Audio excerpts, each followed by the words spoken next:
Okay, this is David Kelly G. With my fourth part of my complaint. As you can see in this picture there, my friend Sam got a call from 922 on that day. And there's one on here where it says he spoke to Rakia for about 15 minutes. There it is. Incoming call, 8:56 a.m. on May 3rd. Which is going to be a Tuesday. 15-minute call. Now I want to quickly, if I can, these phones. I show my foot when I got home the next day from the hospital. As you can see, that's pretty swollen. You can maybe pick out the black and blue parts of my toes. You'll have to forgive me. This is the phone I sent the weird blue text on. Hang on. I think I have copies of the weird blue text up here a little bit. Okay, there's the champagne bottle. There are the phone calls that I've shown you.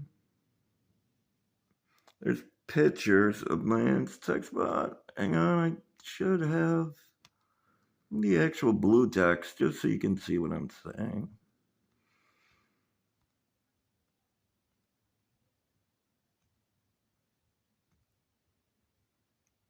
Okay, here's an example. And I probably even have the first text I sent to my aunt. If I didn't already show this one. Let's see. Okay. She asked me to stop at 7:34, and what is it? What is this? And I said, I'm not sure I can get in a strange way of processing information in my mind. Again, I think you can form a new connection or brain connection. I'm not a neurosurgeon, but and I don't know what it means. Again, I'm confused. I'm starting to understand things and process information in my brain. And if you remember my earlier blue text, I spoke of wisdom, understanding, and my tone changing. The neurons of my brain have changed, and I'm processing information, and I don't want to know what it means. Blah, which is again me being confused. So I hope that kind of picks up to now Rakia. Calling Sam, as I just documented for you. Sam told me he was going to get my phone. She had to verify I didn't send a weird blue text, which again, I don't know how's possible, but she told Sam she was releasing me. And he didn't need to get my phone. I would be home later that day. So when Sam called me, right when he got out of work, and he didn't hear from me, he probably figured I was busy, ate dinner, called me again. And he didn't hear from me. He's like, that's weird. She said he was going to be home, but he didn't think anything else of it until the next morning when I called him and asked him if he got my phone. And he said to me, what the fuck? What do you mean, Dad, get your phone? You are out of it.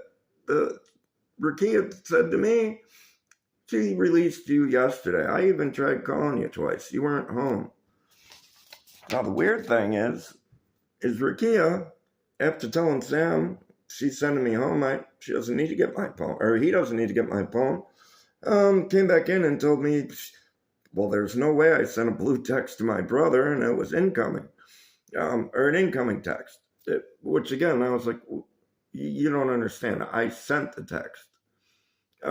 So she said, well, no, I'm still delusional and drunk, and probably because I gave her an attitude, but I don't know. I'm not sure why someone would do that, especially when someone's having a hard enough time in the hospital as it is.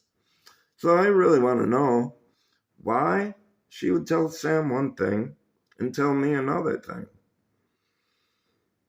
So I made 3 original, what I called statements or testimonies, to bring to Rochester General's attention on Monday morning. Because again, they let me out on Wednesday. Wednesday, it was a bad day, obviously. I didn't even take pictures of my foot that I just showed you until Thursday. So on Friday, I had to go to work. I got home and I started calling the hospital. All I got were answering machines. So I tried calling the report injury or whatever line. There wasn't even an answering machine. And at this point, after repeatedly asking for an administrator, even after Rakia said she wasn't releasing me, I wanted to speak to an administrator, and they wouldn't let me. So now I'm very frustrated Friday trying to reach administration, and I can't. So I started making my original 3 complaints or statements. Okay, I have, my 3 testaments. I'm thinking 12 witnesses. Distinctly, I remember 7 people. I believe I told Rochester General I had 5 people. So I sent them 3 audio clips. And I have those audio clips saved. And I'd be more than happy to share them with anyone who would like to listen to them. So on Friday, when I started to get the runaround, I started recording all of my communications of trying to get a hold of them. And Lindsay, on Saturday, when I asked to speak to a nurse, said to me, well, yeah, hang on a second. And I waited for about 5 minutes. And when she came back, I said, well, I need to email him. Who am I?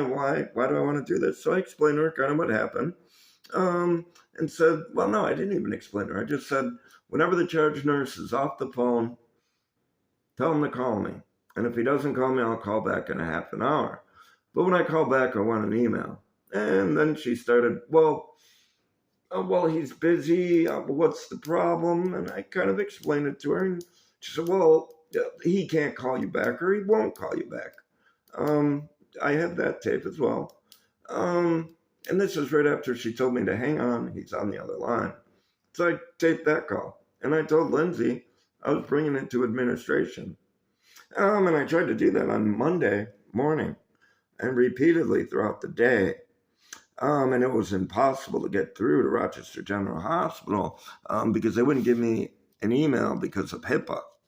HIPAA prevented them from giving me their own emails or their boss's emails because of HIPAA. Now, I have a master's degree, but I think when I was in 12th grade, I kind of realized giving someone your phone number or your email isn't protected health information. That's when I decided to flip this entire situation on them. And I started becoming aggressive with my complaints.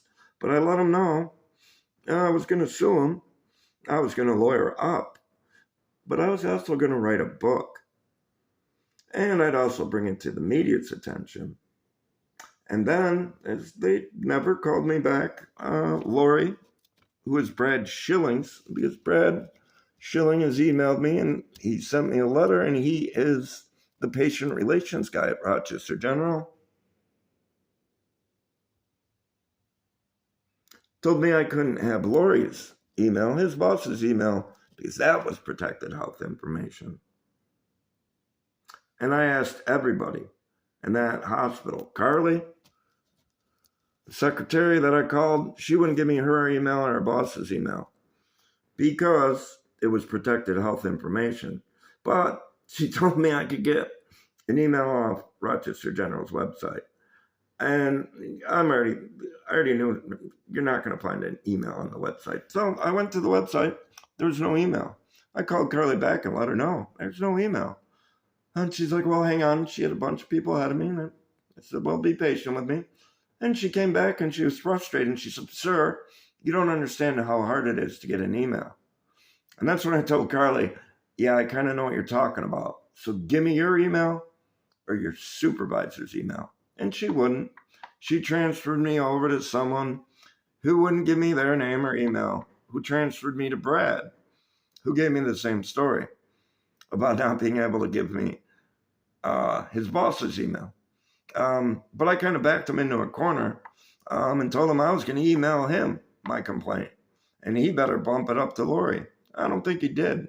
So Lori hasn't called me back to this day. And as you can probably hear, my voice is starting to get hoarse. And we're at 10 minutes. Well, I might as well wrap it up. So that's when I decided, since they were, forgive the word fuck, mind fucking me with all of this bullshit, I'd mind fuck them and play it very dramatic. And part of that, as I showed you earlier, is my YouTube page, where I posted, 70 videos in the last 2 weeks. I'm just going to stop this. As part of my book. And again, I draw from the X-Files, the Matrix, the JFK assassination. That book right there, Body of Secrets. I draw from the Holy Bible. I draw from philosophical works such as Plato. However, 4 or 5 months ago, I couldn't understand Kant. I couldn't understand, well, I probably could have understood Jung, but I couldn't understand, what's the other book I got besides Kant? Well, a couple books. No, metaphysics. Well, that's Kant. I'm digressing. But anyway, when I read the books that used to give me trouble, I now find I don't really have that much problem reading them. Which is why I decided to play a little game on them. And that's where I'll finish it. Because I did exactly what I told them I was going to do, if they didn't take my concerns seriously. So after my first 3 statements, testimonies, I considered it the sworn truth. Then I started to screw with them. And I sent them all kinds of mixed messages. And they even called my doctor and said, oh, I was posting weird things and emailing them weird things. And that's because I wanted to mind fuck them. Because I knew they weren't going to take me seriously, and they'd probably want to, discount me. Because I was on K2. And drank a quarter bottle of champagne and was drunk and belligerent when they put me through all kinds of bullshit. So, Rakia Much, I already know your name. I'm going to sue you personally in a lawsuit. Brad Schilling, I'm going to sue you personally in a lawsuit. Lori, I know your last name, but since you haven't called me, I won't give it to you. I'm suing you personally in a civil lawsuit. I'm also suing 2 nurses. The African-American lady who kept me tied down for more than an hour. Well, it's all on videotape. I'm suing her for negligence, psychological damages. Same with the male nurse. The bearded guy who told me to go to my room and be calm. And I'm suing Beavis and Butthead. Now, Beavis, just with his forearm in my head, I don't know if that civil lawsuit will apply. But Butthead, you are a baby-faced fucking sadistic son of a bitch. And I'm suing you for as much as I'll sue everyone else for. So I hope you don't have a nice home and family, because I'm going to crumble it. And I'm not threatening you. I'm just going to tell the truth. So I'm going to stop this one and back it up both ways. As I say on my YouTube channel. By that I mean my story and my video complaint. This is Dave Kelly G. It's Sunday now. And this is my 4th sworn statement. Anything I have missed, I will pick up and let you know when it's my sworn statement. If it's not my sworn statement, please dismiss. Anything else is hyperbole, dramatic flair, and all of a sudden now creative talent, which I can show you on my YouTube page that I now can draw. And I could never draw good at all in my life. And I'm making very good connections with my past life. And I could never do that before, which is again illustrating to me that in fact, I did change. I did rewire my brain. and my subconscious is starting to wake up and help me deal with maybe some of the emotional baggage I had in the past of my life. So anyway, like, share, and subscribe at Killer Cow Studios, where I'm going to continue telling a story, and I'm going to use the truth as much as possible, and my own theories for the rest, because I think it's, at the least, it would make a good book, maybe a good movie, and at the least, it's a good story, and it really is helping me work through this entire process. Thank you for listening to me. And please remember that Rochester General Hospital screwed me over horribly when I was having a weird out of body experience, hurt me worse, refused to let me leave, refused to let me get my phone, lied to my friend that he didn't need to get my phone, caused me bodily injury, then refused me treatment, then their administration wouldn't listen to me.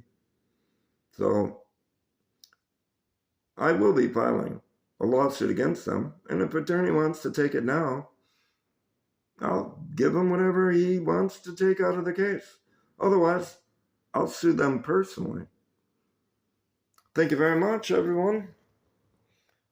Dave Kelly G. I swear to tell the truth, the whole truth, and nothing but the truth. So help me God.